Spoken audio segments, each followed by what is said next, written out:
Guys, welcome back to Empuraan series. അടുത്തായിട്ട് നമ്മൾ character analysis ചെയ്യാൻ പോകുന്നത് ശിവതനെ പറ്റിയാണ്. ലൂസിഫർ എന്ന സിനിമയിൽ ശ്രീലേഖയായിട്ട് അഭിനയിച്ച ആക്ട്രസ് ആയിട്ടുള്ള ശിവത. ശിവത എന്ന് പറയുമ്പോൾ കൃത്യമായിട്ടുള്ള ഒരു കരിയർ ആർക്ക് കയ്യിലുള്ള ഒരു നടിയാണ്. ആദ്യം വന്നത് ഫാസിൽ എന്നുള്ള ഒരു മാസ്റ്റർ ഡയറക്ടറിന്റെ ലിവിങ് ടുഗെദർ എന്നുള്ള സിനിമ വളരെ മോശമായിരുന്നു.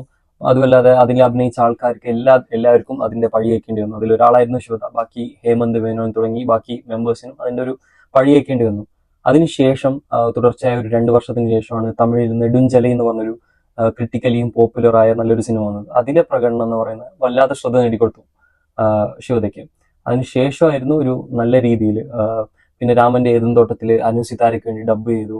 അതേപോലെ കൃത്യമായ ഒരു മലയാള സിനിമാ മേഖലയിൽ കൃത്യമായ അടയാളം രേഖപ്പെടുത്തുന്ന വിധത്തിൽ ശിവത മിന്നി തന്നെ നിന്നു.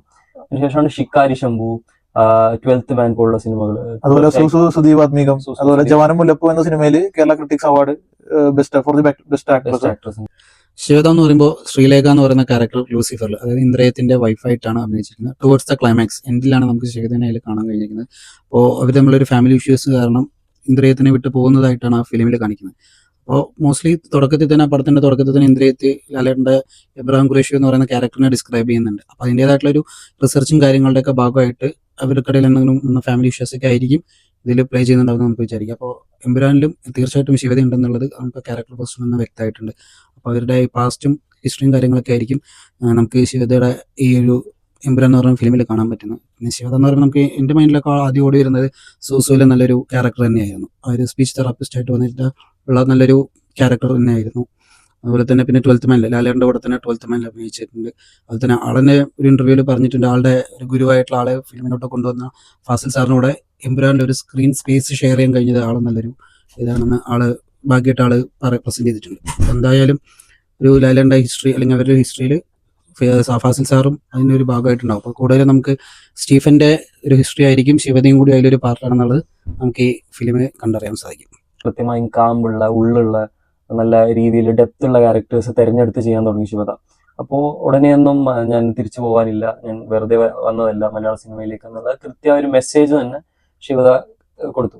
ഇപ്പൊ ലൂസിഫർ എന്നുള്ള സിനിമയിൽ വെറും 1-2 സീൻസ് മാത്രമേ ശിവത ഉള്ളൂ. ഒരു ഇമ്പാക്റ്റ് എന്ന് പറയുന്നത് നമ്മളിനി കാണാൻ പോകുന്നേ ഉള്ളൂ. കാരണം ഇപ്പോൾ നമ്മൾ ലൂസിഫർ എന്നുള്ള സിനിമ ഒരു പ്രീക്വൽ ആണെങ്കിൽ ഇന്ദ്രജിത്തിന്റെ ആ ഒരു മൊത്തം ആ ഒരു റിസർച്ചും കാര്യങ്ങളും, അപ്പോൾ അതിൽ ലൂസിഫറിൽ പറഞ്ഞിരുന്നു എന്റെ കുടുംബം ശിഥിലമായി പോയി, എന്റെ ഭാര്യ എന്റെ കൂടെ ഇല്ല, എല്ലാം പറഞ്ഞിരുന്നു ഇന്ദ്രജിത്ത്. അപ്പൊ ത്രൂ ഇന്ദ്രജിത്തിന്റെ ഫാമിലി പ്രോബ്ലംസ് എല്ലാം കൃത്യമായി കാണിക്കാനുണ്ടാവും. ഫാമിലി പ്രോബ്ലംസ് എല്ലാം കാണിക്കുന്നതാണ്. നല്ലൊരു അഭിനയം കാഴ്ചവെക്കാൻ എമ്പുരാനിൽ പറ്റുന്നതാണെന്നാണ് നമ്മൾ വിശ്വസിക്കുന്നത്. ലൂസിഫറിലെ അഭിനയം കുറച്ച് താരതമ്യേന കുറച്ച് മോശമാണെന്നല്ല, കുറച്ച് ആ ഒരു ലെവലിലേക്ക് എത്തിയില്ല എന്ന് വേണമെങ്കിൽ നമുക്ക് പറയാം. നമ്മൾ എല്ലാവരും ശ്രദ്ധിച്ചിട്ടുണ്ടോന്ന് അറിയില്ല, നമ്മൾ ഈ ഫസ്റ്റ് ലൂസിഫർ എന്ന് പറഞ്ഞ പാട്ടില് ലാലേട്ടന്റെ ചെറുപ്പകാലത്ത് ഇങ്ങനെ രാംദാസ് എന്ന് പറഞ്ഞ ക്യാരക്ടർ കൊണ്ടാക്കുന്നത് നമ്മുടെ ഫാസിൽ സാറിന്റെ അടുത്തോട്ടാണ്, പള്ളിയിൽ അച്ഛൻ്റെ അടുത്തോട്ടാണ്. അപ്പോൾ ഇപ്പോഴത്തെ ഈ പടത്തിൽ ശിവതയും ഫാസിൽ സാർ നമ്മൾ സ്ക്രീൻ ഷെയർ ചെയ്തിട്ടുണ്ടെന്ന് പറഞ്ഞപ്പോൾ നമ്മുടെ മൈൻഡിൽ തോന്നിയ ഒരു തോട്ടാണ്, മേ ബി ഇനി ഫാസിൽ സാറിന് ശിവതനെയും അറിയാം, സ്റ്റീഫൻ നെടുമ്പള്ളിനെ അറിയാം. ഇനിയിപ്പോൾ മേ ബി സ്റ്റീഫൻ നെടുമ്പള്ളിയും ശിവതയും തമ്മിൽ എന്തെങ്കിലും ലിങ്ക് ഉണ്ടോ, കണക്ഷൻസ് ഉണ്ടോ, അതിന്റെ പേരിലായിരിക്കുമോ ശിവത ഗോവർദ്ധൻ എന്ന് പറയുന്ന ക്യാരക്ടറിനെ അവർ തമ്മിലൊരു ഇഷ്യൂ ഉണ്ടായത് എന്നൊക്കെ നമുക്ക് എമ്പുരാനിലെ കണ്ടറിയേണ്ട കാര്യമുണ്ട്. ഇഷ്യൂടെ ഭാഗമായിട്ടായിരിക്കും ഗോവർദ്ധൻ ഒരു റിസർച്ച് സ്റ്റാർട്ട് ചെയ്തതെന്നുള്ളത് നമുക്ക് നോക്കി കാണേണ്ടിയിരിക്കുന്നു. അത് തന്നെയായിരിക്കാം കാരണം. തീർച്ചയായിട്ടും. കാരണം എന്താ വെച്ചാൽ സ്റ്റീഫനെ കുറിച്ചുള്ള കുറെ കാര്യങ്ങൾ ശിവതയ്ക്ക് അറിയാം, ശ്രീലേഖ എന്ന് പറയുന്ന ക്യാരക്ടറിന് അറിയായിരിക്കും. അപ്പൊ അതിനെ ഡിസ്ക്ലോസ് ചെയ്യാതിരിക്കാൻ വേണ്ടിയിട്ട് ശിവത എടുക്കുന്ന ഒരു പ്രിക്കോഷൻ, അല്ലെങ്കിൽ മനഃപൂർവ്വം മാറി നിൽക്കുന്നതാണോ ആ ക്ലൈമാക്സിൽ അവർ ഒഴിഞ്ഞു പോകുന്നത് എന്നുള്ളതൊക്കെ നമുക്ക് കണ്ടറിയേണ്ടിയിരിക്കുന്നു. കുറച്ചും കൂടി എന്തായാലും സീരിയസ് ആയിട്ടുള്ള ഒരു ക്യാരക്ടർ തന്നെയാണ് ശിവത ഈ പടത്തിൽ പ്ലേ ചെയ്യുന്നുണ്ടാവുമെന്ന് നമുക്ക് വിചാരിക്കാം. നമ്മളെ ശിവത പ്ലേ ചെയ്ത ശ്രീലേഖ എന്നുള്ള ക്യാരക്ടറിന് കൃത്യമായിട്ട് ഒരു പാരലൽ, വേറൊരു സിനിമ വെച്ച് നമുക്ക് കൃത്യമായിട്ട് ഒരു പാരലൽ വെച്ച് നോക്കിയാൽ നമ്മൾ ജെയ്ക്ക് ഗില്ലൻഹാൾ സോഡിയാക്ക് എന്നുള്ള സിനിമയിൽ റോബർട്ട് ഗ്രേ സ്മിത്ത് എന്നുള്ള ഒരു ക്യാരക്ടർ പ്ലേ ചെയ്തിരുന്നു. അപ്പോൾ ആ റിസർച്ച് ചെയ്യുന്ന ഒരു ന്യൂ ജേർണലിസ്റ്റിന്റെ ക്യാരക്ടറായിരുന്നു. ആ ഒരു യാത്രയ്ക്കിടയിൽ അവന്റെ ഭാര്യയും ജീവിതവും കുട്ടികളൊക്കെ നഷ്ടപ്പെടുന്നുണ്ട്. സെയിം അതേപോലത്തെ ഒരു ക്യാരക്ടറാണ് ഇന്ദ്രജിത്ത് ലൂസിഫറിൽ പ്ലേ ചെയ്തത്.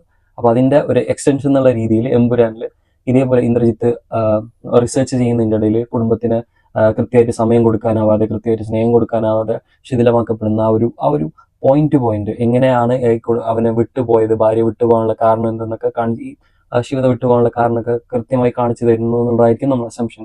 ഇപ്പൊ നമ്മൾ ചിന്തിക്കുന്നത് അങ്ങനെയാണ്, ഇങ്ങനെ ആവും എന്നുള്ളത് നമുക്ക് കണ്ടു തന്നെ അറിയണം.